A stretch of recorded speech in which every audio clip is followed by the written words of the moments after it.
Alright guys, we're going to be brewing today. It's my first time using this equipment, so bear with me. It's probably going to suck.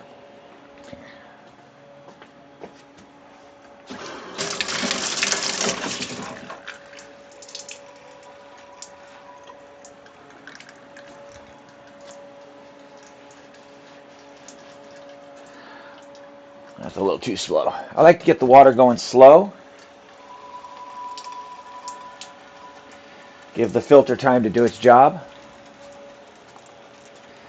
And while that's happening,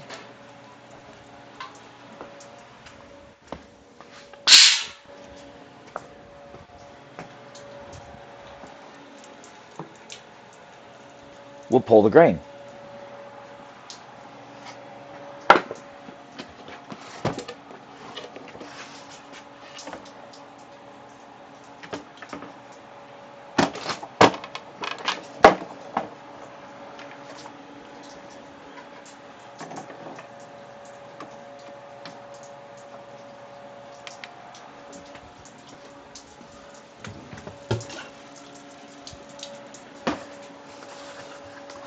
So I haven't decided if I'm going to do a lot of little clips and then plug them all together, or if I'm just going to do a couple of big clips and then clip them all together. What I won't be doing is giving you a 5-hour video. That doesn't seem like any fun for anyone. Okay, get the recipe pulled up here. This is going to be a Rauchbier. I know I'm pronouncing that wrong. For all you purists, my apologies. You will find that I'm going to pronounce a lot of things wrong, and that's okay.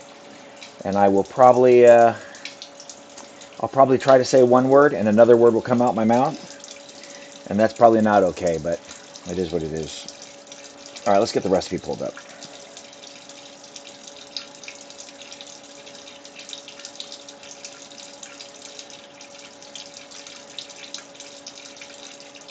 Okay, so we're going to start with some Pilsner. We need 3.75 kilograms. And for those of you who do not like kilograms, you're going to have to Google it.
.75 kilograms.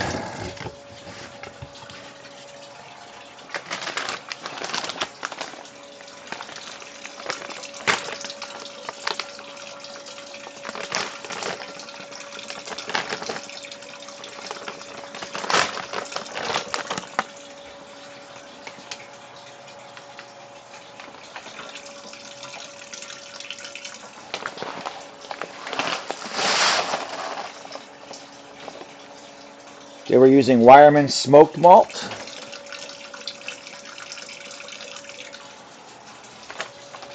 Be right back, I got to get a little bit more.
3.75 kilograms, or in this case 3.76 kilograms.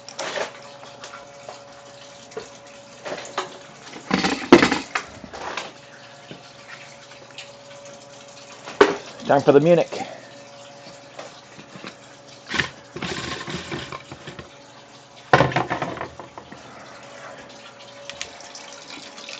We're shooting for 2.15.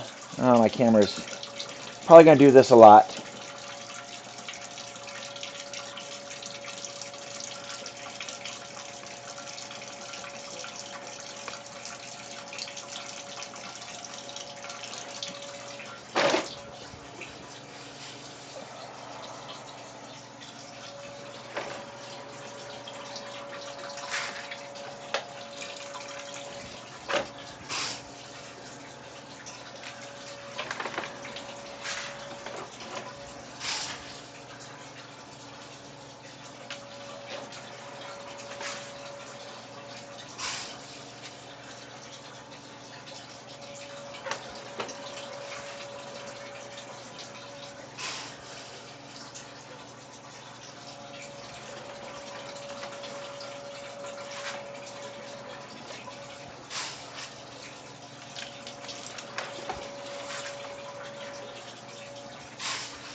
Call it 2.01 today.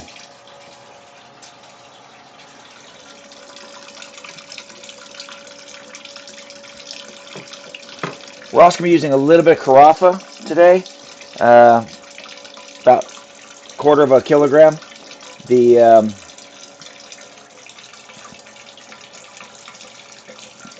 about a quarter of a kilogram. The carafa, though, we're not going to put in until mash out. We just want the color.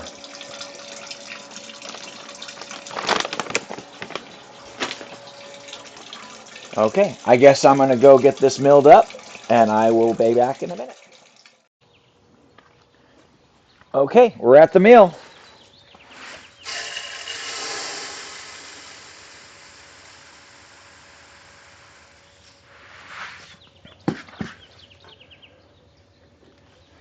Need power, of course.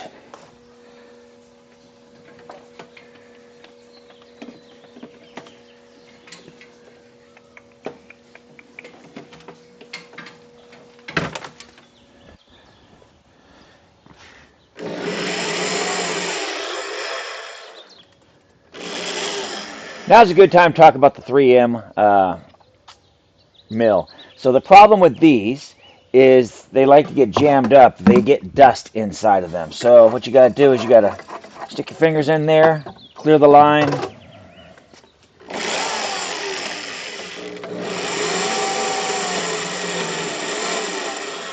Sometimes you have to do it more than once. If I had to do it again, I would get the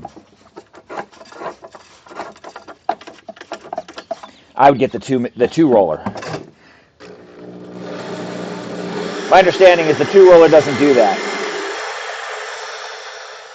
So we're going to go and get our water treatments done and wait for that water to fill up, bring everything up to temperature, and I'll see you at mash-in. We're getting close.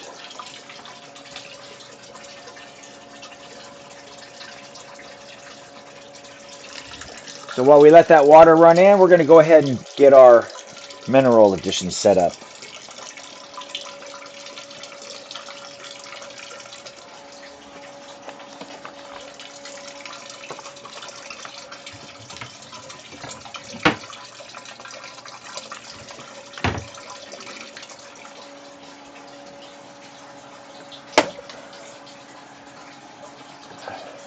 We're going to be adding calcium chloride and gypsum.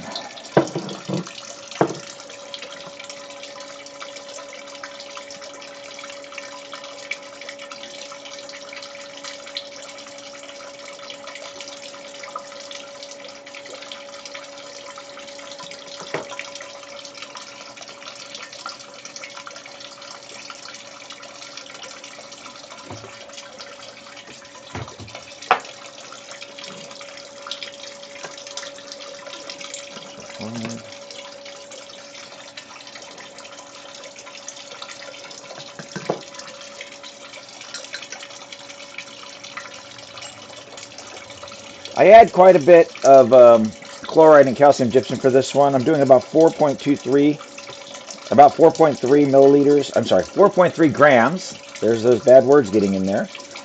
Um, Actually, this is 8.7. I should focus on what I'm doing.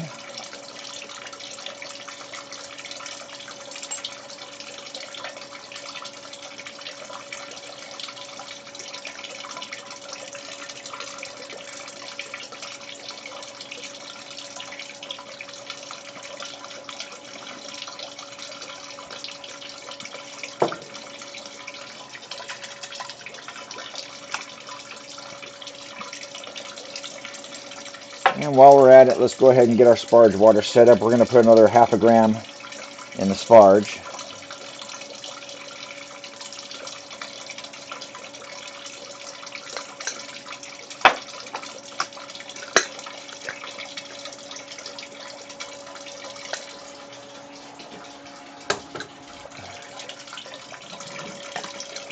4.3 grams of gypsum.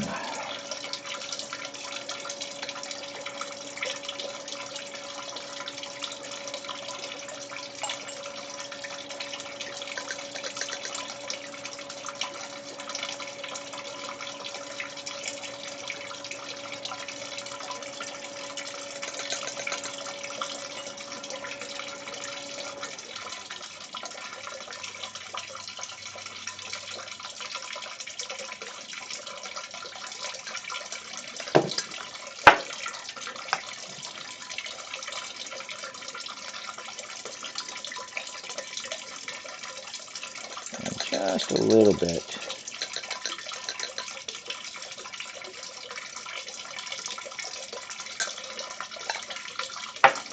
If you don't have one of these little jeweler scales, I highly recommend it for your additions.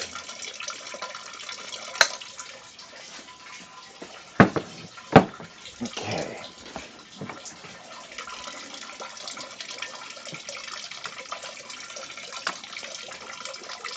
This recipe also calls for a little bit of baking soda.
Side.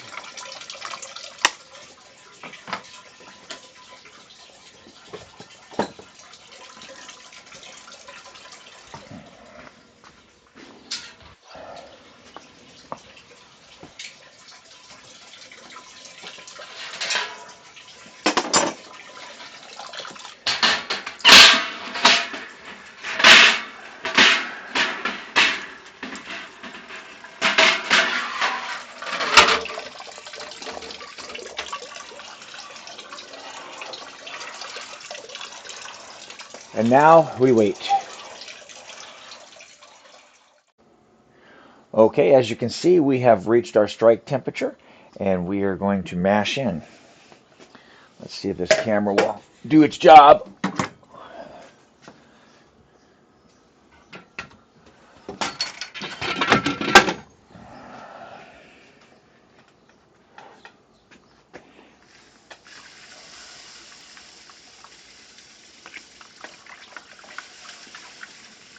We're going to be putting a lot of grain in here. This recipe will pretty much cap out my system's capabilities.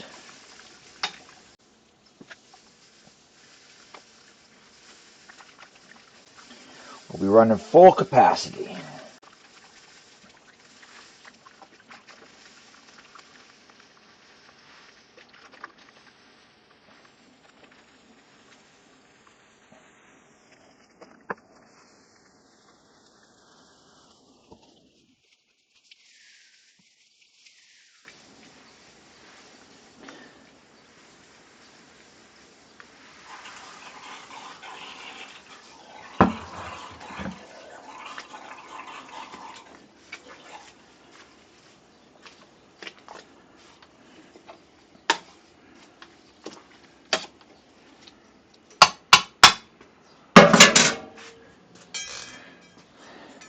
If you haven't picked up one of these for the Grainfather, I highly recommend it. It has dramatically increased my efficiency by ensuring that we get a nice, even water circulation.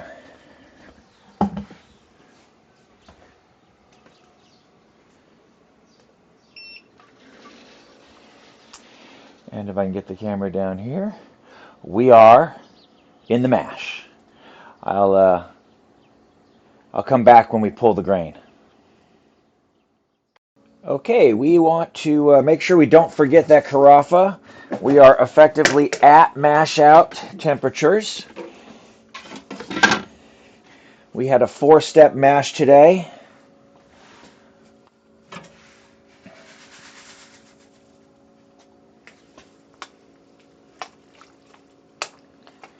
So we're just putting the carafa in for color.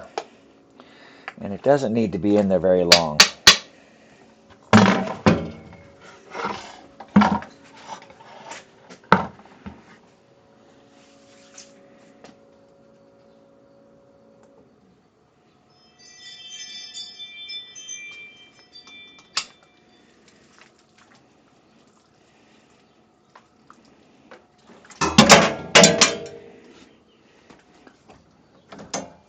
Okay, gonna lift that basket out.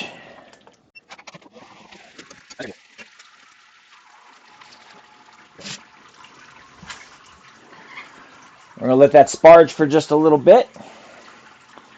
Let's see if we can get the camera to drop down. We're gonna let that sparge. Probably another 10-15 minutes. We'll have a good boil going. See you soon. Okay, we are just about ready to start pulling the grain. So one of my brewing styles is I don't like lifting heavy things. So if there's a way around it, I'd prefer that. So I just pull the grain out of the bin while the last few bits of it are dripping out. Another strategy I like to use is I hold back a few liters from my recipe. This allows me to do my final tweaks, and if I'm missing my gravity, I can either hold back some of the water or I can add a little extra on top off. Either way, it allows me to make sure I'm getting that consistency. When I edit this together, boy, I hope I can figure out how to speed ramp some of this, because this cannot be interesting. If you don't have a stainless steel coffee cup, I highly recommend it. Very functional in the brewery.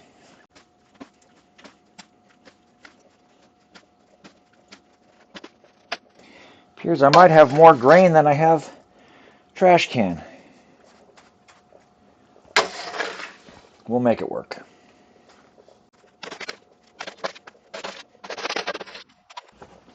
And I am not going to make you watch me clean that bin. Okay, we just finished the boil. We let the unit drop down to proper temperature to sanitize the line. We've added our whirlfloc, we've added our nutrients, and now we're going to get that fermenter ready. Okay, we are in the home stretch. I've set my camera to follow my hands because I don't know if this is going to work at all, but we should be able to get you to see some of the stuff that's going on here. So we're going to let our chiller do its job.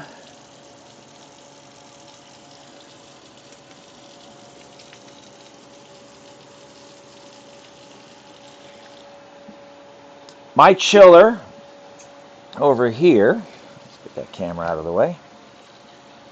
So this chiller operates very, very fast. So it's single pass. It runs through the unit and into the fermenter, which has been cleaned, sanitized, and pressure tested. So after we get this transferred, we're going to pitch the yeast. Today we're using AEB's version of 3470. It's their German variant. And we're going to ferment this at 50 Celsius. No, 10 Celsius, about 50 degrees, 52 degrees Fahrenheit. And we're going to let that run for a couple of days. And then we'll start to ramp it up and get this moved all the way through. The only thing I have left to do is pull a sample so I can figure out what my gravity was.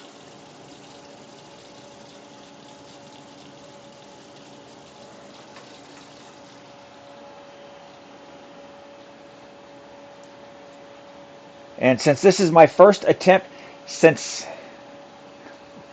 this is my first attempt at a grain to glass, what I will do after I've finished racking out the wort is I will go pull a glass that I have on tap from the last time I made the Rauch. So I'm not going to cheers with that, but I'll see you soon.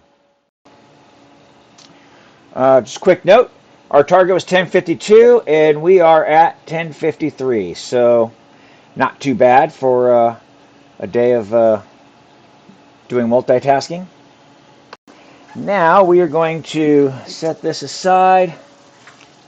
We're going to hook up the glycol. We're going to let the glycol bring it down to pitch temp.